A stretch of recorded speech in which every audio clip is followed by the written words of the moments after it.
김미루라는 작가가 쓴 문도 선행록이라는 책이 있습니다. 거기에 나오는 글을 읽었는데요. 이분 이제 회화를 전공했던 분인데 현재는 사진작가, 행위예술가로 더 유명한 분입니다. 이분이 회화 작가로 회화 분야를 계속해서 감당하다가 사진과 행위예술가로 변신하게 된 계기를 책에 썼는데요. 그래서 뭐냐면 그분이 도시를 벗어나서 사막을 체험하고 나서 그렇게 바뀌었다고 합니다. 이분이 이제 말한 건데요. 사막이라는 황량한 삶의 조건은 사막의 거주민들로 하여금 낙타라는 동물에 의존하지 않을 수 없게 만든다. 사막에 적응한 동물 중에서 가장 큰 포유류인 낙타는 사막에서 생존할 수 있는 특별한 능력을 지니고 있다. 산업화된 농업이라든가 대규모 동물 사육이 사막 세계에는 침투할 길이 없다. 유목민은 사막에서 살기 위해서는 전통적인 삶의 방식을 유지하지 않을 수 없다. 문명을 거부하고 태양과 모래를 선택해야 한다. 사막에서 돌아온 후에 김미루 씨가 자신이 이렇게 말했습니다. 예술을 바라보는 방식에 혁명을 일으켰다. 이렇게 말했습니다. 그래서 예술은 더 이상 한 개인의 자기 표현의 어떤 열정이나 장난이 될 수 없다. 그래서 흰 벽에 걸개가 있는데 그 전시장에 걸리는 행운 그리고 사적인 쾌락을 위해서 누군가가 내 작품을 구매해 주기를 바라는 그런 소망 속에서 창작 행위를 한다는 것이 더 이상 의미를 갖지 않게 되었다. 그렇게 말합니다. 이후에도 이분은 세계 곳곳의 사막을 찾아 여행하면서 예술가로서 자신의 정체성과 방향을 찾게 되었다고 합니다. 여러분, 사막은 생명의 원천인 물이 턱없이 부족한 곳입니다. 사람도 동물도 살기 너무 힘든 땅이죠. 그런데 사막에도 생명이 살아갑니다. 낙타는 맹수를 피해서 사막으로 들어간 동물입니다. 그래서 낙타에게 사막은 푸른 풀밭과 실만한 물가입니다. 사막의 가혹한 폭염과 모래바람이라는 악조건이 낙타에게는 생명의 조건이 된다는 것입니다. 우리 기독교는 사막과 어떤 관계인가? 사막은 모세와 또 세례 요한 그리고 예수님이 머문 곳이라는 것이죠. 기독교는 사막에서 출발한 종교다. 이렇게 말할 수 있겠다는 것입니다. 목마르고 텅 빈 곳에서 모세가 또 세례 요한이 또 예수님이 하나님의 음성을 들었습니다. 우리가 공간을 이동할 때 시각이 좀 바뀝니다. 우리가 미국에 간 거랑 또 아프리카 쪽에 가는 거랑 남미, 러시아 나라만 바뀌어도 시각이 바뀌죠. 사막에 가서는요 모든 것이 바뀔 겁니다. 시각이 바뀔 때 비로소 들리는 하나님의 목소리도 있습니다. 오늘 우리가 읽은 본문은 예수께서 사탄에게 시험을 받으신 내용입니다. 여러분, 이거 읽으면서 이렇게 참 묵상이 어렵지 않습니까? 너무 흔하고 많이 알고 있는 본문이라 저도 지난 한 주간 새벽 예배를 했기 때문에 본문 고르기가 좀 어려웠습니다. 지난주 본문을 하고 싶지만 좀 반복일 것 같고 그래서 오늘 주일 본문을 골랐는데요. 확실히 목회하면서 가장 좋은 건 새가족이 교회에 올 때예요. 주로 우리 채원자매가 질문을 좀 많이 하거든요. 그리고 생각지 않은 질문들, 사탄의 존재에 대해서 이렇게 묻는 거예요.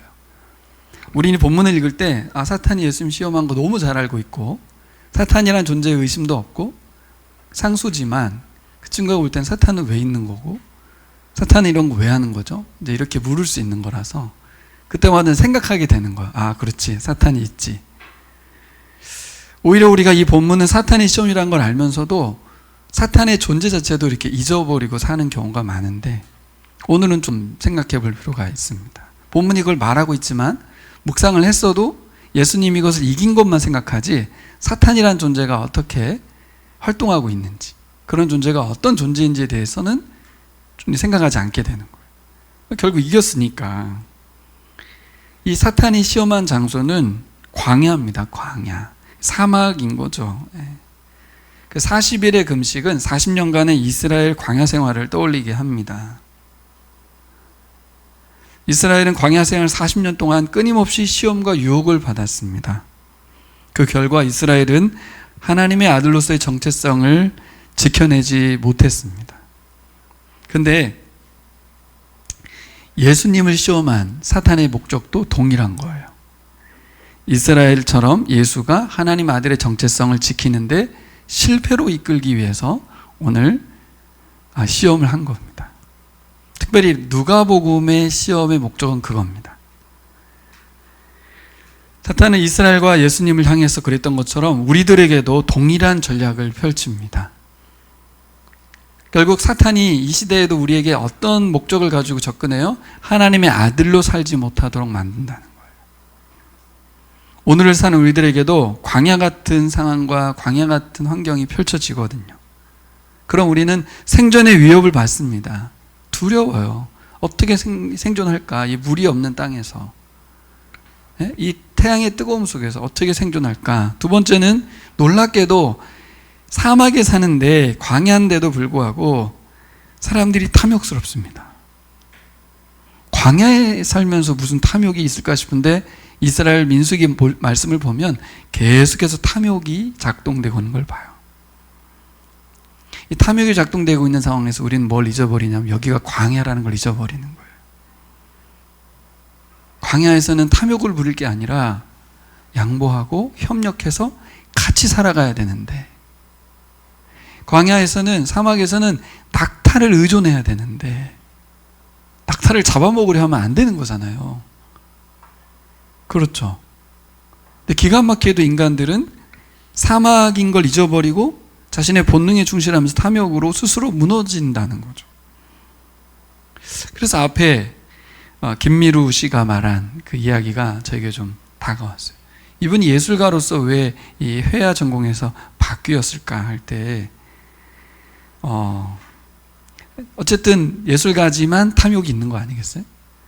이 세상이 광야길인데 여기에서 내가 지금 뭔가 for something을 위해서 그 사진이 그리고 그 작품이 벽에 걸리고 그게 어떤 누군가의 인정받고 구매되고 그런 어떤 마음으로 예술을 했다는 거죠. 자신은 여기가 광야인데, 그리고 나서 보니까 예술의 목적이 달라진 것이죠. 자신의 탐욕을 발견한 거예요. 광야에서 예술을 하는 것이다. 그렇다면 내가 무엇을 해야 될까를 다시 한번 생각했던 것이죠. 여러분, 우리 남월의 교인들 오늘 본문을 통해서 또 다른 관점에서 제가 오늘 말씀을 전하는데 누가복음의 관점인데요. 누가복음의 예수님의 시험의 가장 핵심에는 우리를 하나님의 아들로, 하나님의 자녀로 이 땅을 살지 못하도록 막는다는 것입니다. 그래서 생존의 위협 속에 두려워하고 광야임에도 탐욕스러움으로 살아갈 수밖에 없는 우리들에게 스스로 무너지게 만들려고 한다. 자, 그래서 왜 예수님을 하나님의 아들로 이야기하고 우리들에게 연결시키냐면 오늘 본문 3장 21절에서 23절을 한번 가보시겠습니다. 맥락이라는 게 있잖아요. 성경 기록법에. 그런데 3장의 내용 중에서 이제 21절부터 있는 무슨 내용이 나옵니까? 21절, 23, 22절까지 세례받으시는 장면이 나오잖아요. 그렇죠? 그 세례받은 장면 21절, 22절 같이 읽어볼까요? 백성이 모두 세례를 받았다. 예수께서도 세례를 받으시고 기도하시는데 하늘이 열리고 성령이 비둘기 같은 형체로 예수 위에 내려오셨다. 그리고 하늘에서 이런 소리가 울려왔다. 너는 내 사랑하는 아들이요 나는 너를 좋아한다. 네. 22절 예수님을 향해서 너는 내 사랑하는 아들이라 내가 너를 기뻐한다. 그죠? 세례 장면에 하나님 아들 얘기가 나왔잖아요. 근데 또 나옵니다. 뒤에 예수님 족보가 나오잖아. 23절부터. 근데 마지막 절을 보면 뭐라고 나옵니까? 38절 같이 읽어요. 에노스 셋 아담에게 이르는데 아담은 하나님의 아들이다 이야기 나옵니다. 그러니까 이것을 연결해서 읽어보시면 예수님이 시험을 받으신 것은 어떤 부분에서 받았냐면 하나님의 아들로서 받으신 거로 나오는 거예요. 하나님의 아들로서 대관식을 갖는 거. 이 대관식이란 말은 이제 왕의 대관식을 말하거든요.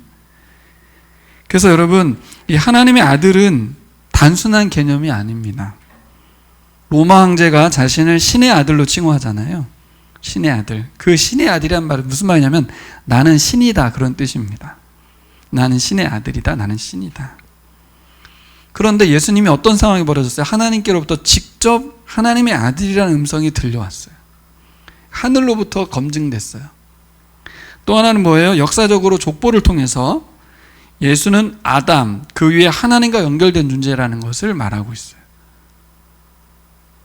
그래서 예수가 하나님의 아들이라는 거예요.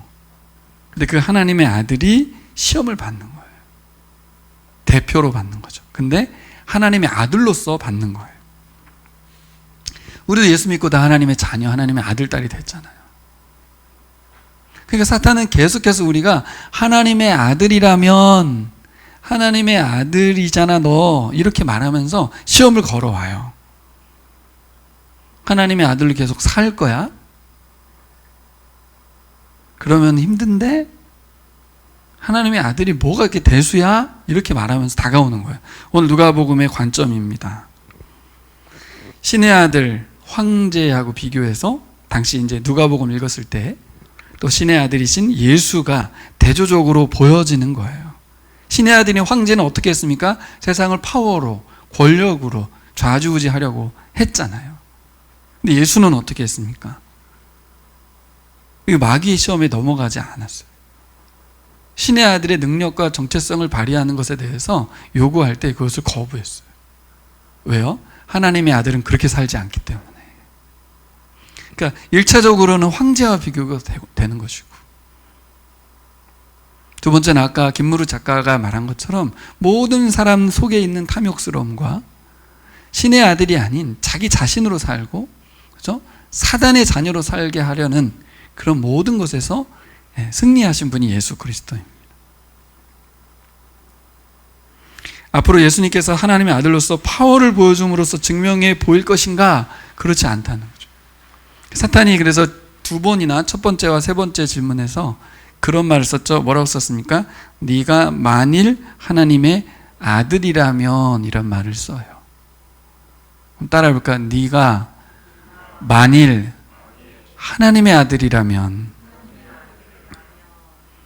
참 말이 좀 교묘하죠. 만일이라는 단어를 썼어요. 가정법. 예수는 하나님의 아들이거든요.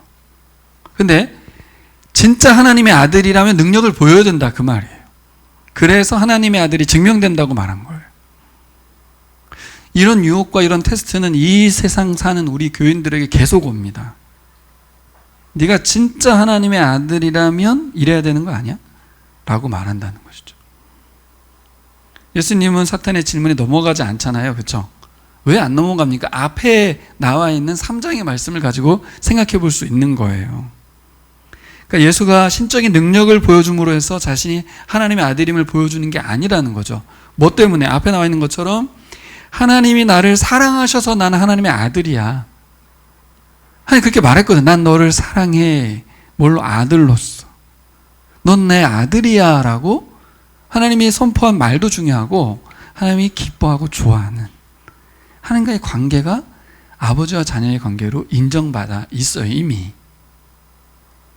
두 번째는 뭐예요? 족보를 통해서 보여준 건 뭐예요? 하나님이 나의 생명의 근원이시라는, 하나님 나를 낳아주셨다는, 실체적인 하나님 나의 아버지라는 거예요. 놀랍게도 사탄은 우리들에게 똑같은 방식으로 하나님의 자녀됨을 흔들어 놔요. 이 부분에서 우리 재은자매가 좀 힘들었던, 그래서 이번에 보라캠프 때 본인의 간증을 많은 친구들에게 했는데요. 네가 하나님의 자녀야? 그러면 능력을 보여줘봐. 두 번째는 네가 하나님 자녀야? 그러면 다른 사람들하고 윤리와 도덕적으로 차별적인 모습을 보여줘봐. 이 두 가지 있잖아요. 이 두 가지를 통해서 내가 하나님 자녀라는 걸 증명하라고 자꾸 요구하는 거예요. 지은자매도 여기에 딱 걸려 있었거든요. 내가 어떻게 감히 하나님 자녀야? 자격에 대해서 의심하고 있었거든요. 자격이 있다고 생각했던 거예요. 근데 그거는 사단이 계속해서 질문하는 거거든요. 너 하나님 자녀라면서, 네 하나님 함께 한다면서 왜 이렇게 무능력해? 그래, 너 왜 이렇게 도덕적이고 윤리적으로 세상 사람들보다 못해? 이렇게 묻는단 말이에요. 여러분, 우리가 능력을 발휘하고 사람 착해지면 하나님 아들로 불리는 게 아닙니다. 그렇죠? 예수님이 그랬죠? 우리는 이미 하나님의 아들, 딸인 줄 믿습니다. 하나님이 예수를 통해서 우리를 자녀로 받아주셨기 때문에 우리는 하나님 자녀입니다. 예수가 광야 40일의 금식 이후에 하나님의 아들로 인정받은 것은 순종 때문이었습니다. 순종. 문제는 이거죠. 그래, 하나님 자녀야, 맞아. 근데 너 하나님 자녀라는 증명을 해봐. 뭘로 증명할 거야? 할 때 능력을 발휘하는 거 말고, 착해지는 거 말고, 뭘로? 하나님 말씀에 순종하는 것으로. 따라해 볼까요? 자녀이기 때문에 순종합니다. 네. 제가 설교 시간에 우리 새로운 교 있을 때 그런 말씀 한 적이 있는데, 순종이라는 단어를 사용하는 설교를 거의 하지 않았습니다. 담임 목사님이 계시기도 했고, 교인들에게 순종이라는 단어는 뭔가 인위적인, 뭔가 강요하는 것 같을까봐 순종이라는 단어를 사용하진 않았어요. 그런데 오늘 이 본문을 잘 보면 자녀라면 순종하는 거죠. 그렇죠? 사랑하기 때문에 그 말씀을 순종하는 거예요. 순종하지 않으면 자녀 아니야, 이 말이 아닙니다. 사랑하기 때문에 그분을 위해서 사는 것이죠. 우리가 하나님 자녀이기 때문에 하나님께 순종한다. 어디에서도? 광야에서도. 네. 이스라엘 백성은 하나님의 자녀였지만 광야였기 때문에, 그죠? 쉽진 않았습니다. 순종이, 하나님 말씀 순종이. 여러분, 우리가 사막을 걸으면서는 좀 심플해질 필요가 있지 않아요? 사막에서 뭐예요? 사느냐 죽느냐의 문제잖아요. 언제나 기로에 서 있는 사람들 있잖아요.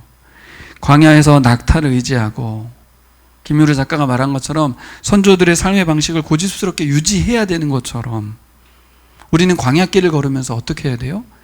하나님만을 의지해야 돼요. 하나님 말씀만을 순종해야 돼요. 다른 걸 하면 안 돼. 거기서 용 쓰고 애쓰면 더 이상해지는 거예요. 어떻게 하면 이 광야 생활 속에서 우리가 하나님 바라보고 의지할 수 있을까? 순종해낼 수 있을까? 첫 번째 나오는 게 바로 성령 충만입니다. 성령 충만. 첫 번째로 잊지 않아야 될 게 있는데, 이 광야 시험이 사탄의 시험이 끝이 아니라는 거예요. 13절을 읽어볼까요? 악마는 모든 시험을 끝마치고 물러가서 어느 때가 되기까지 예수에게서 떠나 있었다. 우리의 삶 가운데도 사탄의 전략적인 유혹과 시험이 지속된다는 걸 기억하셔야 돼요. 예수한테도 사탄이 와서 계속 시험을 했다면, 한 번 하고 끝난 게 아니고 다시 나갔다가 또 왔던 걸 생각해 보면 언제까지? 예수님 십자가 질 때까지 계속 유혹하거든요. 심지어 빌라도도 말하잖아요. 내가 널 놓아줄 권세가 있는데 나한테 이런 식이냐? 너 십자가 안 줘도 돼. 나 너 무죄인 거 알아. 석방해 줄 수 있어. 그게 유혹하거든요. 근데 예수님은 위에서 권세를 주지 않았더라면 네가 그런 권세 가질 수 없어. 나는 하나님의 뜻에 따라 십자가를 지는 것이지, 너에 의해서 너의 권력에 내가 무릎 꿇고 그럴 마음이 없어 라고 말을 하거든요. 어떻게 그게 가능했을까? 성령 충만함이라는 단어를 사용하고 있어요. 우리 인생이 계속해서 시험의 연속이고 인생길은 광야길인데 어떻게 하나님만 의지하고 믿음으로 살아갈 수 있을까? 근데 상식적으로 생각해 보면 김미루 작가의 말대로 낙타를 잡아먹으면 안 되잖아요. 그죠? 어떻게든지 이 사막 사막에서 살아남기 위해서 낙타를 의존해야 되거든요. 네, 사람이 참 너무 단순하잖아요. 누가 봐도 상식적으로 그럴 리가 없을 것 같잖아요. 근데 사막에서 사람들은 서로 잡아먹어요. 자기가 살겠다고 사람의 인육도 먹는 게 사람이에요. 그렇죠? 이 세상 살면서 사람들이 그렇게 하잖아요. 죽을 위기가 오면 뭐라도 하는 사람이 되는 거예요. 함께 같이 죽을 각오로 살아나야 되는데 그렇게 하지 않습니다. 이렇게 걱정이 되는, 이 앞으로 어떻게 살지? 이 사막에서 어떻게 우리가 생존하지? 우리를 넘어지는다. 내가 생존하지? 과연 내가 감당할 수 있을까? 이 사막의 길을 승리할 수 있을까? 예수님이 사탄의 시험을 이기신 모습에서 1절을 보시면 예수께서 성령으로 가득하여 요단강에서 돌아오셨다. 이 예전 버전에는 예수님이 성령의 충만함을 입었다 이렇게 써 있습니다. 다른 성경에는 안 나옵니다. 누가복음에만. 누가복음은 성령 행전이라고 하잖아요. 이제 사도행전이. 그래서 시작부터 성령님부터 시작해요. 예수님이 수태고지 할 때도 다 성령님이 하시는 일이고 세례 요한 다 성령이라는 단어를 절대 놓치시면 안 돼요. 어려워할 거 없어요. 성령이 뭐냐? 예수의 영, 하나님의 영. 예수의 영, 하나님의 영이 계속해서 함께 하셨다는 뜻입니다. 그러니까 지금 예수님은 예수님이니까 그러면 하나님의 영이 계속해서 함께 하셨다는 뜻이에요. 성령 충만, 성령으로 가득해서 요단강에서 돌아오셨다는 거죠. 그 다음에 그는 성령에 이끌려 광야로 가셨다 이렇게 말합니다. 성령에 이끌렸다. 주목할 부분이죠. 성령 충만과 성령의 이끌리심. 이 이끌리심에 대한 헬라어 단어는 아고라는 단어인데 강력히 끌어당겼다 그런 말이에요. 성령 충만했던 예수를 강력히 끌어당겨서 사탄의 시험의 장소로 데리고 갔습니다. 아니, 성령님은 우리를 보호하시고 도와주시는 분이 아닌가? 근데 왜 우리를 강력하게 예수를 사탄의 시험의 장소로 이렇게 몰아넣었을까? 끌고 갔을까? 마치 아담을 선악과를 먹는 장소로 이렇게 데려간 것처럼. 왜 선악과로 우리를 시험하지? 라는 생각이 들 정도로 성령님 오히려 그 시험 당하지 못하도록 막아주시는 게 좋지 않을까? 여러분, 우리가 살아가는 삶의 여정에서 예수라고 해서 다를 게 없었다는 거예요. 예수는 어떻게 보면은 누가복음 인자라는 표현을 통해서 사람의 아들이란 단어를 쓰거든요. 그러니까 하나님의 아들이라는 단어도 많이 나오지만 누가복음은 인자로 소개됩니다. 사람의 아들. 그래서 예수를 사람으로 보시면 돼요. 사람으로. 그냥 사람인데 그분이 시험에서 이긴 거예요. 어떻게? 성령의 충만함으로, 성령의 이끌리심으로. 왜요? 사람들은 모두가 다 이 관문을 통과해야 되는 거예요. 어떤 관문? 선악과 관문처럼 하나님에 대한 신실함에 대한 우리가 신실한 반응에 대해서 시험이 늘 주어지는 거예요. 하나님 끝까지 믿고 의지할 것인가? 사람은 계속 시험을 통과해야 되거든요. 평생이 있을 시험이에요. 그러니까 사람으로서 그는 이 시험을 통과해야 되는 거예요. 그래서 성령께서 거기를 끌고 간 거죠. 여러분, 우리가 예수 믿는다고 해가지고 성령님께서 우리의 삶의 모든 문제와 어려움들을 막 피해가게 해주는 그런 분이 아닙니다. 보라 8과 할 때도 그 얘기 하잖아요. 성령이 우리 안에 오신 이유는 우리가 원하는 걸 하지 못하게 하려고 한다. 내 탐욕을 이루지 못하게 하려고, 방해하려고 오셨다라고 하거든요. 어떻게 보면 그게 시험이죠. 성령은 계속해서 우리가 원하는 걸 하지 못하도록 막으시니까 그 자체가 시험입니다. 우리는 시험을 안 받고 싶어 하지만 성령은 시험을 받도록 자리로 몰아버린다고 말씀하셨어요. 근데 몰아버리고 뒤에 손 털고 끝나는 게 아니라 같이 계신다는 거죠. 되게 중요한 겁니다. 이 원리. 그래서 우리가 매 순간 선택을 해야 되는 거예요. 자, 저를 보세요. 살다 보면 시험이 일어납니다. 근데 이 시험의 주체는 사탄이에요. 사탄이 강력하게 나를 넘어뜨리려고 해요. 두렵죠. 무섭습니다. 어떤 사건이 생기든, 사람들의 관계가 어려운 일이 생겼든, 뭐 돈의 위협이 왔든, 생존의 위협이 왔을 때 굉장히 커 보이는데 여기서 우리는 무엇을 더 크게 볼 것이냐는 문제예요. 성령님을 더 크게 볼 것이냐, 사탄의 이 시험과 사탄의 이 존재에 대해서 더 크게 볼 것이냐는 거죠. 하나님의 아들이신 예수는 당연히 뭘 더 크게 받겠어요? 성령님을 더. 그렇죠? 그 유혹이 엄청 컸습니다. 온천하 만물을 다 주신다고 그랬거든요. 사탄님께서. 자기한테 다 있다고, 절만하면 주겠다고 했거든요. 유혹이 엄청 컸어요. 근데 하나님의 아들이신 예수님은 온 세상을 창조하신 창조주의 아들이거든요. 우리는 하나님의 아들인 줄 믿습니다. 세상 것을 조금 더 가지겠다고 유혹에 넘어가지 마시고 이 모든 것의 주인 되신 하나님, 우리 아버지신 것을 인정하시기를 바랍니다. 유혹에 넘어가시면 안 돼요. 마치 요즘 유행하는 젊은이들에게 마약을 하나 딱 주면서 한번 먹어보라고. 똑같아요. 이거 먹는 순간 신세계가 열리잖아요. 그렇죠? 근데 거기에 사로잡혀가지고 거기에 인생을 바치게 돼요. 사탄은 계속 그렇게 합니다.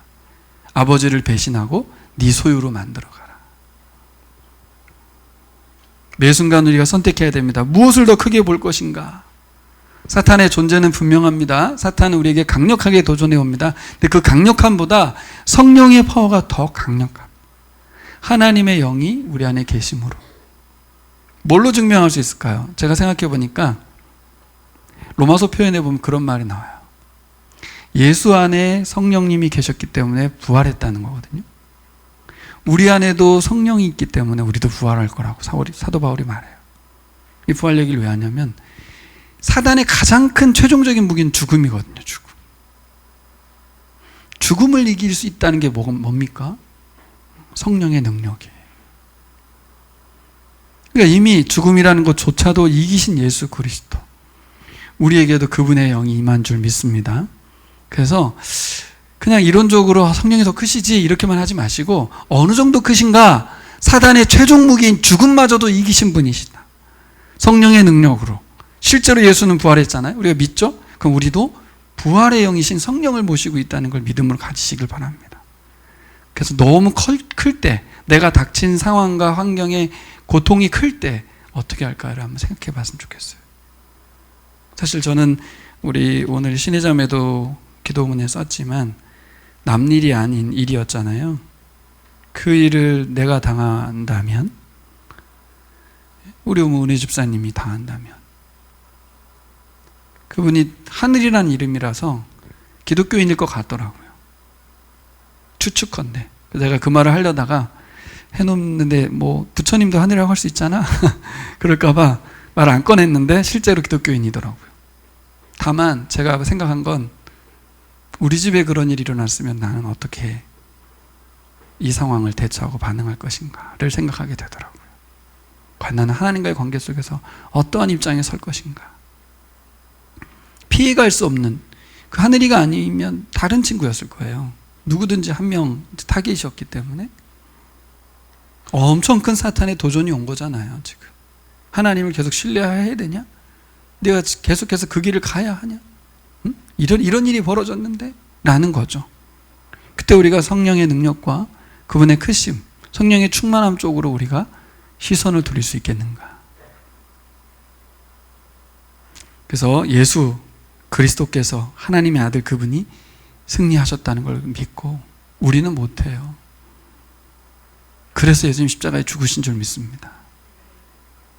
너무 감사한 거죠. 성경은 교훈이 아닙니다. 내가 했으니까 너희들 따라와가 아니에요. 왜 아닙니까? 성령이 우리 안에 오셨잖아요. 그렇죠? 그러니까 사람이시던 예수님이 성령이 그 안에 계심으로 승리할 수 있었다는 얘기입니다. 우리도 마찬가지예요. 우리는 못합니다. 사탄을 이길 수가 없어요. 성령이 우리 안에 계심으로, 그분이 도와주심으로 이길 수 있을 줄 믿습니다. 그러니까 예수님이 그렇게 승리하셨기 때문에 우리도 승리할 수 있다는 것을 알려준 거죠. 두 번째로 생각해 봐야 될 건 뭐냐면, 어떻게 이 예수님께서 하나님의 아들로 승리하실 수 있었을까? 하나님의 뜻을 수용했기 때문이에요. 하나님의 뜻을 순종하는 사람이었기 때문에. 예수님의 40일 광야 시험은 하나님의 신실하심에 대해서 어떻게 반응하는지에 대한 시험입니다. 40일 동안 굶주리고 있었잖아요. 첫 번째 시험은 돌덩이를 떡덩이로 만들라는 거였어요. 이 굶주림에 배고픈데 그 능력이 예수님께 없었습니까? 있었어요. 능력이 없는 게 아닙니다. 있는데 사용하지 않는 것. 그 하나님의 뜻이거든요. 하나님의 아들은 성령의 능력으로 막 이것저것 막 파워 있게 뭘 하는 게 아니고 그것을 하지 않는 거예요. 그런데 신의 아들인 황제는 어떻게 했습니까? 자신들이 파워를 가지고 세상을 다 뒤집어 놨어요. 하나님의 아들 예수는 오직 뭐만? 하나님의 뜻에만 순종했다는 것이에요. 여러분, 우리가 살면서 얼마나 힘을 길러 모읍니까? 지식을 많이 추구하고요. 관계력을 많이 추구하잖아요. 소유도 많이 갖죠. 그 많은 힘을 모으는 이유가 뭡니까? 하나님의 아들로 살기 위함이 아닐 수 있어요. 끊임없이 자기를 증명하고 실현하기 위해서 그럴 수 있는 거예요. 다른 사람들을 굴복시키고 왕이 되려고 하는 측면에서 그럴 수 있는 거예요. 근데 예수님은 이 시작부터 어떤 모습을 보이고 있어요? 파워리스 쪽으로 계속 가잖아요. 있음에도 사용하지 않는. 연결됩니다. 성령의 도우심으로 가능하죠. 이스라엘도 동일한 시험을 받았어요. 그 신실하신 하나님이 출애굽부터 해가지고 계속 왔잖아요. 광야 생활에도 계속 하나님 신실하게 일하셨죠. 그러면 이 이스라엘 백성들이 신실하게 반응해야 되는데, 하나님께 충성해야 되고 하나님을 믿어야 되는데, 이스라엘은 하나님의 능력을 모르진 않죠. 하나님 능력자잖아요. 그죠? 출애굽 시켰잖아요. 그죠? 그 다음에 애굽의 장자들 다 죽였죠. 그래서 피 한 방울 흘리지 않고 출애굽을 시켰단 말이에요. 하나님 능력자죠. 두 번째는 홍해바다도 건넜잖아요. 능력자예요. 그런데 능력의 하나님을 믿지 못했어요. 능력은 믿겠는데 뭘 못 믿겠다는 거예요? 하나님의 신실하심 못 믿겠다는 거예요. 하나님 끝까지 우리를 책임질 거라고 못 믿겠다는 거예요. 과연 이 하나님 우리를 사랑하시는가? 책임져 주실 것인가? 라는 의심이 광야 생활에서 계속 있었던 거예요. 사랑하는데 왜 나에게 이 광야 시험을 주지? 예? 책임져 줄 수 있어? 그래서 그들의 말이 막 진심이 막 토해져 나오지 않습니까?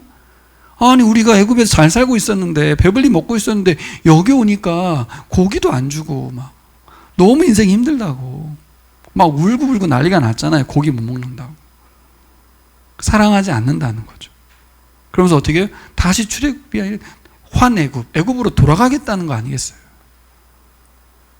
하나님이 책임져 주시지 않을 것 같은 거죠. 이 시험은 계속됩니다. 하나님이 우리를 사랑하시는가? 하나님 우리를 책임져 주실 것인가? 여러분, 지금 여러분도 그런 시험이 옵니까? 평범할 때는 오진 않죠. 하지만 사건 사고가 터지면 이제 옵니다. 하나님의 존재도 인정하고 그분의 능력 많으신 것도 알지만 나에 대해서 신실하실 거에 대해서 이제 의심이 가는 거예요. 그래서 우리가 어떻게 하면 이 시험에서, 그렇죠? 하나님께 대한 믿음이 좀 안 가는, 내가 하나님께 계속해서 신실한 것에 대해서 이제 그만 포기하고 싶은, 하나님께 충성스럽게 살고 싶지 않은, 이제 하나님 위해 사는 거 그만두고 나만을 위해서 사는 인생으로 바꾸고 싶은 그런 때가 오거든요. 그때 어떻게 하나님께 계속해서 충성스럽게 살아갈 수 있을까? 바로 삶의 목적을 점검하는 시점이 온 거예요. 내가 이 광야에서 왜 살고 있는지, 내가 지금 무엇을 위해서 살아가고 있는지 점검되는 거예요. 삶의 목적이 문제가 있기 때문에 지금 불만이 많은 거예요. 이스라엘 백성이 지금 무엇을 위해서 이 광야 생활을 하고 있는지 잊어버리고 있는 거예요. 하나님의 뜻에 대해서 수용하지 않고 있는 거죠. 우리 그럴 수 있습니다. 그리스도인이 되었지만, 그리고 성경을 읽어보니까 하나님의 뜻은 하나님 나라에 있다네? 마음에 안 들 수 있는 거예요. 왜냐하면 믿을 때 내 인생 잘 되고 우리 집 잘 되고 덕 보려고 믿었는데 그게 아니야? 나를 그냥 사용하시는 거야? 막 이렇게 오해할 수 있는 거거든요. 우리에게도 동일한 의심과 번민이 이스라엘 백성들처럼 계속 옵니다. 아까처럼 생각지도 못한 사건과 사고를 만나게 되면 하나님의 신실함에 대해서 강력하게 의문을 제기하게 돼요. 하나님 나에게 왜 이런 시험과 어려움을 주시냐는 거죠. 질문이 틀렸어요. 내가 여기서 왜 살고 있고 무엇을 위해 살아가야 되는지 삶의 이유와 목적을 다시 점검해야 돼요. 크리스토퍼 라이트의 하나님 백성의 선교가 그 내용, 그 질문이 그대로 있거든요. 나는 여기 왜 있는가? 그래서 다시 한번 우리가 계속 점검해야 돼요. 내가 살아가는 이유와 목적에 대해서. 이스라엘 백성은 그게 아니었던 거예요. 하나님 나라와 그 뜻을 이루는 데 있지 않고 자기들의 그죠? 노예 생활에서 자유를 얻은 다음에 다른 나라들처럼 부유하고 강한 나라들을 세우고 싶었잖아요. 이스라엘만 그랬습니까? 나중에 다윗 왕국 이후에 모든 나라 왕들과 백성들이 다 그랬어요. 시험의 목적이 뭡니까? 분명하죠. 나를 연단시켜서 하나님의 아들로서 우뚝 서게 하려는 거예요. 나를 신실한 하나님의 사람으로 세우시려는 의도예요. 그래야만 가나안 땅 들어가서도 흔들리지 않고 살 수 있어요. 그래서 광야 세월이 있는 거예요. 자, 이제 우리가 이렇게 힘들게 어렵게 살다가 어느 날 갑자기 박 집사님이 뭐 로또까지는 안 맞더라도 부자가 됐어요. 부자가 됐어도 이 땅에 목적을 두지 않고 하나님 나라를 목적으로 살 거냐는 거예요. 가나안 땅에 땅을 분배해 줘가지고 땅 우리가 소유한 뒤에도 하나님 나라를 위해 살 거냐는 거예요. 언제? 이 광야에서 그게 안 된다면 우리가 부자가 된 이후에는 당연히 안 되죠. 그래서 연단시키는 거예요. 이 광야 세월 속에서 하나님만 의지하는 삶에 대해서, 그렇죠? 그리고 하나님의 신실하심에 대해서 끝까지 신실하게 살아가는 삶의 훈련을 통해서 우리가 나중에, 그렇죠? 나를 높여야 될 그 시기에 나를 내려놓을 수 있고 권세를 부려야 할 그 시간에 종이 될 수도 있는 줄 믿습니다. 하나님의 뜻은 무엇입니까? 주기도문에 써 있어요. 주기도문에. 너희 이렇게 기도하라. 그럴 때 핵심이 하나 있었어요. 뭐냐면 Your kingdom come. 따라해볼까요? Your kingdom come. 우리 남아래 교인들의 기도의 1번이면 좋겠어요. 왜요? 하나님 나라가 내게 임하게 해주십시오. 당신의 통치가 나를 다스려 주시기를. 하나님 나라가 이 땅 가운데 임하게 해주십시오. 그 다음 말이 뭐예요? 하늘 뜻이 이 땅 가운데서 이루어지길 소망합니다. 그게 하나님 나라가 임하는 거죠. 우리를 하나님의 아들로 세우시려는 하나님의 뜻이 사탄의 시험을 허용하는 것으로 드러나 있잖아요. 그렇죠? 그리스도인이 된다면, 예수님 믿으면 힘들고 어려운 일이 사라지는 게 아니라 계속 힘들고 어려운 일의 연속인데, 그때 하나님의 아들로서 승리하는 것은 우리가 어떤 기도로 바꿔야 돼요? Your kingdom come. 하나님 나라가 임하기를 소망합니다. 라는 기도만 해야 돼요. 나의 나라가 아니고. 사탄은 예수님이 하나님의 아들이기 때문에 고난을 받아서는 안 된다고 이렇게 유혹을 합니다. 왜 굳이 40일이나 금식하냐, 빵 만들어서 먹으면 되는데 왜 고난을 자초하냐 묻고, 또 눈 딱 감고 사탄에게 머리를 조아리면 모든 소유를 넘겨줄 것이다 라고 하고, 성전 꼭대기에서 뛰어내리면 하나님 말씀이 약속하신 대로 천사들이 와서 너를 받들어 줄 텐데, 네가 하나님의 아들이라는 걸 확 드러낼 텐데. 근데 하나님의 아들은 그렇게 살지 않는다는 거예요. 어떻게 해요? 세상에서 권세 누리고 배부르고 높아지려고 하지 않는다는 거예요. 왜요? 그건 하나님의 아들이니까 더 높아질 자리가 없어요. 더 가질 권세도 없어요. 동의하십니까? 우리가 누릴 게 뭐가 있겠어요? 하나님과의 관계가 누림인데 더 많은 것을 바랄 이유가 없는 사람들이 이미 돼 있다는 걸 예수가 보여준 거예요. 더 바람이 없는 분이시죠, 실제로. 근데 사탄은 아담에게 와서 하나님을 따먹게 만들었거든요. 하나님을 제거하게 만들었거든요. 그 자리에 올라가게 만들었거든요.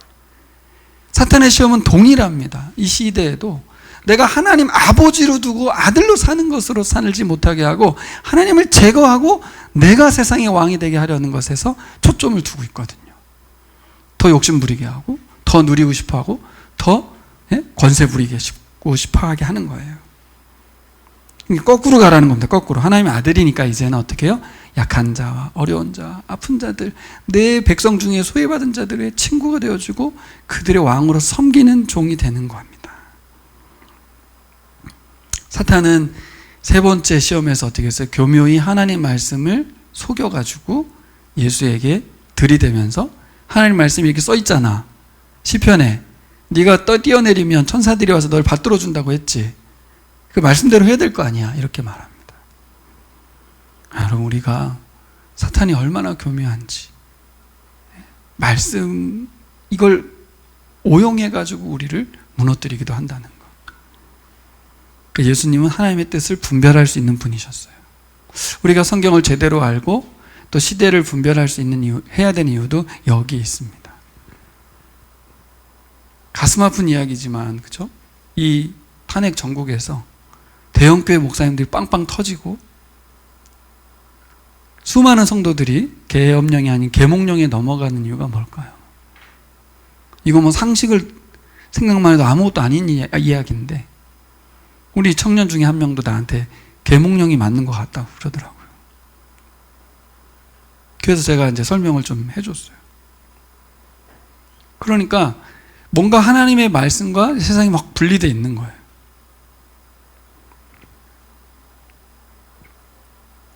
여러분, 우리가 성경도 알아야 하지만 세상도 알아야 돼요. 그리고 성경적으로 세상을 어떻게 바라보고 살아갈 것인가에 대한 훈련이 필요했던 거예요.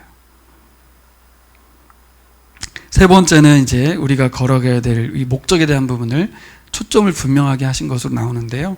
그것은 뭐냐면 십자가의 길입니다.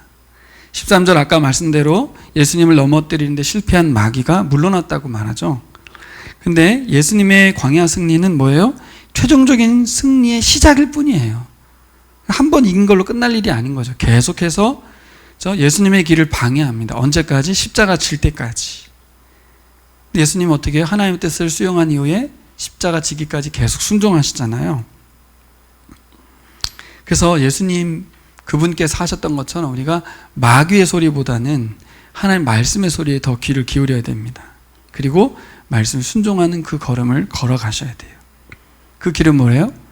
사는 길을 택하기보단 죽는 길을 택하는 거였어요. 놀랍게도 하나님의 말씀 우리에게 계속해서 네가 죽어라, 네가 죽는 길로 가라, 이렇게 말씀하셔요. 사탄은 네가 왜 그래야 되냐, 네가 살아야지, 남을 죽이고 네가 살아야지, 이렇게 말을 합니다. 여러분, 우리가 우리 안에 이런 마음이 없다고 말할 수는 없을 것 같아요. 제가 써봤는데 우리 인생이 정말 잘 되기 바라는 마음이 없을까? 인생이 잘 되기 위해서 수단과 방법을 동원하고 싶은 마음이 없을까? 우리의 수고와 노력이 결실의 보상으로 이어지기를 바라는 마음이 없을까? 없는 사람이 어디 있습니까? 그래서 사탄의 시험은 뭐냐면 모든 사람은 이런 마음이 있다는 거예요. 빵의 유혹이 있고, 그렇죠? 그 능력을 사용하고 싶고, 그렇죠? 권세 부리고 싶고, 높아지고 싶고, 하나님의 말씀을 이용해서 눈 딱 감고 넘어가고 싶은 마음이 있다는 거예요. 근데 예수님은 그렇게 하지 않았다는 거죠. 예수님은 어떻게 이 세상에서 그런 마음을 갖지 않을 수 있었을까? 어떻게 광야, 이 죽음의 땅에서 생존의 걱정이 많은데 이곳에서 어떻게 예수님은 살아냈을까? 예수님은 세상에서 살고 계셨지만 하나님 나라 소속이었는 줄 믿습니다. 우리도 그렇게 바뀌어야 돼요. 그러니까 십자가 길 자체는 굉장히 고통스럽긴 해요. 우리가 그리스도인으로 살아가는 것이 굉장히 억울하고 힘든 걸 많이 당할 때가 있어요. 하지만 우리의 정체성을 하나님 나라 소속으로 두었을 때만 시각이 바뀔 수 있을 줄 믿습니다. 우리는 사탄의 나라 백성에서 하나님 나라 백성으로 나라 자체를 옮겼어요. 이주한 사람이 됐어요. 국가를 바꾼 거예요. 그래서 우리는 하나님의 파송받은 예수처럼 우리의 걸음이 십자가의 길이라는 것을 수용하는 겁니다. 근데 우리가 여전히 이 땅에서 태어난 이 땅의 사람으로 계속 산다고 하면 이 땅의 사람들이 가는 길이 우리의 길이 되겠죠. 하지만 우리가 예수님 믿었다는 얘기는 예수님처럼 이제 우리 남은 생에는 십자가의 길을 가는 것이라는 것을 동의하는 삶이에요. 어제 미션 파트너스에서 나온 책자, 이렇게 후원하면 보내준 책자 있잖아요. 거기에 여러 글들을 쭉 읽어봤는데, 뭐 심각하다 이런 걸 떠나서 2030의 선교 지원자들은 거의 찾아볼 수 없는 시대가 되었다, 이런 얘기를 해요. 선교 현장에 5060만 남아있고, 그것을 이제 대체해야 될 선교사들은 거의 전무한 상태에서 2030 헌신자는 사라졌다라는 말을 하거든요. 왜요? 삶의 목적이 십자가의 길이 아닌 거예요. 어떻게 해요? 우리가 부자 되었거든요. 이걸 누리고 혜택을 살아가는 것이 내 삶의 목적이 되어 있기 때문에. 소속을 이 땅에 두면 그렇지만 우리가 하늘 소속이라면요, 여전히 우리의 복음을 들어야 될 선교지가 있고 사람들이 있는데, 우리가 하나님의 사람들이라면 우리의 걸음이 십자가의 길을 걸어가야 되는 것이 맞는데, 저도 처음에 MMT에서 훈련 받을 때 이거 훈련 받으면 선교사 되는 거 아니야? 목사인데도 이거 뭐 이주민 선교 해야 되는 거 아니야? PSP 훈련 받을 때도 마찬가지였어요. 이거 훈련 받으면 선교적으로 살아야 되는 거 아니야? 이 부담이 제일 먼저 들어요, 사실. 근데 PSP 훈련을 쭉 받으면서 이게 선교라고 하는 것이 먼 이야기라든가 어떤 분야가 아니고 그리스도인의 정체성이라는 것에 동의가 되더라고요. 램스는 더 그렇겠죠? 그래서 너무 거리가 먼 선교지에다가 위해서 기도하고 후원하는 정도의 선교만 하던 우리의 삶이 이렇게 안정권에 있잖아요. 근데 선교 현장으로 가는 사람으로서 우리를 세워가는 이 선교 훈련이 부담이 크더라고요. 아마 젊은이들에겐 더 부담 클 것 같아. 제가 설교한 대로 2030 선교사가 없다더라 막 이러면 뭐 부담이 될 것 같아요. 근데 우리 최정수, 김정지 선교사님이 40대 중반이 넘어가고 있는 상황에서 선교지로 자녀들 데리고 떠나가는 모습들을 보면서 그 20대 때 헌신했던 그것을 지키지 못해서 죄송한 마음을 갖고 떠나가는 모습을 보면서 하나님이 그 발걸음에 함께 하시기를 축복하게 돼요. 2월 10일 날 출국하셨는데요. 여러분, 우리가 살아가는 세상살이는 사막이 맞습니다. 불편하고 힘듭니다. 세 가지. 첫 번째로 성령 충만함. 이것이 너무 중요합니다. 예수의 영, 하나님의 영을 더 크게 보고 의지했으면 좋겠어요. 그리고 하나님의 뜻, Your kingdom come. 하나님 뜻을 수용하고 우리가 하나님 나라를 살아갔으면 좋겠습니다. 세 번째는 우리가 하나님 나라 백성인 것을, 그렇죠? 우리가 소속이 대한민국 사람, 이 세상에 태어난 사람하고 다르게 소속 자체가 하나님 파송된 예수 같은 사람이라는 생각으로 살아내야 될 줄 믿습니다. 그래서 광야 같은 세상을 살아가고 있는데 사탄은 계속해서 끊임없이 우리가 끝까지 무너지도록 유혹을 할 건데, 성령님은 우리에게 어떤 역할을 해요? 하나님께로 가는 길을 비춰주시죠. 계속해서 도와주십니다. 이것이 하나님의 자녀된 백성과 일반 사람들의 차이인 것 같아요. 그래서 이제 적용점을 생각해 봤습니다. 어제 이제 임철 목사님 엣지 있는 통독 누가복음 개관에 이제 이런 영상이 있어서 우리 아내가 만들었는데 거기 이런 말을 이 목사님이 하더라고요. 예수님은 기도에 대해서 가르치는 것만이 아니라 누가복음에 세례 받으시는 장면을 보면, 아까 우리가 3장 23절 읽은 거에 보면 예수님이 기도를 하셨다는 거예요. 기도에 대해서 가르치는 것을 넘어서 예수님은 누가복음에서 계속해서 기도하시는 것을 보여주셨다, 이런 말을 하더라고요. 결국 성령 충만이라고 하는 것이 어떤 의미가 있는가 할 때, 예수의 영, 하나님의 영을 계속, 그죠? 소통하기 위해서는 기도라는 방법이 있는 거죠. 그래서 저는 하루를 시작할 때요, 여러분. 하루 시작할 때 가슴에 손을 얹고 기도로 시작하는 거죠.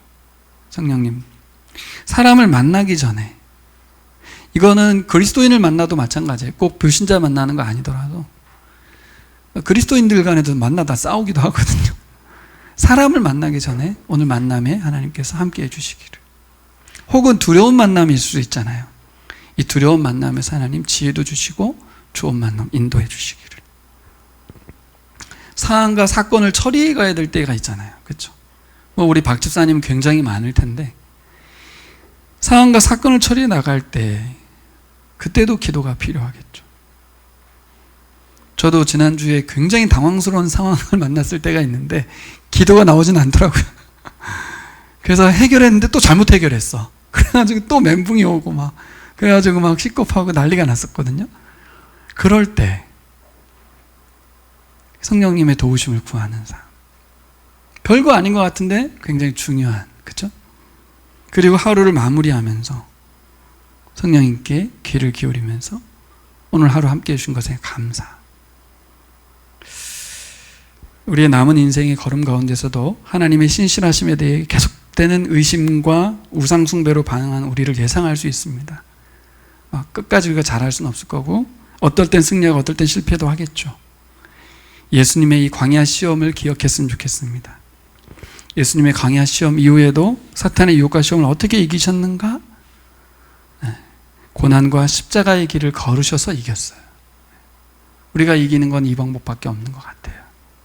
일부러 낮은 길과 힘든 길, 사는 길이 아닌 죽는 길을 선택을 해야만 승리할 수 있지, 조금이라도 타협을 보고 뭔가 손에 쥐는 것, 어떤 자리에 앉는 것, 건세 부리는 것을 가면 하나님과 멀어질 거예요. 그거 누리느라고 시간이 많이 사용되기 때문에 성경을 읽을 시간이 사라질 겁니다. 그래서 예수님이 마가복음에서 막 도망 다니잖아요. 사람들 쫓아오니까. 그것처럼 우리가 하나님과의 관계의 시간을 확보하기 위해서 많은 것들을 끊으려도 하고 도망도 다녀야 될 것 같아요. 바쁘면 죽는다는 조 목사님 말씀이 생각이 났어요. 바쁘지 않고 삶이 더 심플해지는 우리 교우들 되기를 소망합니다.